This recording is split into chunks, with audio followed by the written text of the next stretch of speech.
Hey guys, আজ তোমাদের এমন এক গ্রামের গল্প শোনাবো যে গ্রামের শেষে একটা পুরনো বটগাছ ছিল।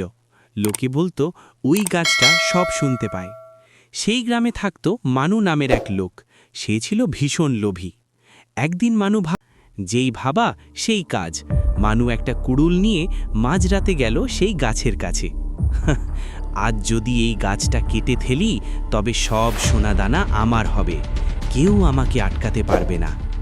মানু যখনই কুড়ুলটা গাছের গায়ে মারতে গেল, হঠাৎ চারপাশ নিঝুম হয়ে গেল, বাতাস বন্ধ হয়ে গেল।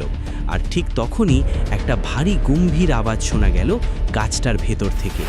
থাম মানু, তুই কি জানিস না যে গাছ কাটে সে নিজের ভাগ্যকেও কেটে ফেলে? আমি তোকে ছায়া দিই, অক্সিজেন দিই, আর তুই আজ আমার বুকেই কুড়ুল মারছিস। মানু ভয়ে কাঁপতে লাগলো। সে দেখল গাছের ডালগুলো যেন জ্যান্ত হাত হয়ে তাকে চারদিক থেকে ঘিরে ধরছে। সে কুড়ুল ফেলে দিল, প্রাণ ভয়ে দৌড়ে পালালো।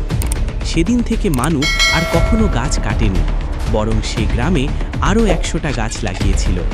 বন্ধুরা, আমাদের মনে রাখা উচিত, প্রকৃতিকে বাঁচালে তবেই আমরা বাঁচব। গল্পটা কেমন লাগলো? ভালো লাগলে লাইক দাও আর সাবস্ক্রাইব করতে ভুলো না কিন্তু।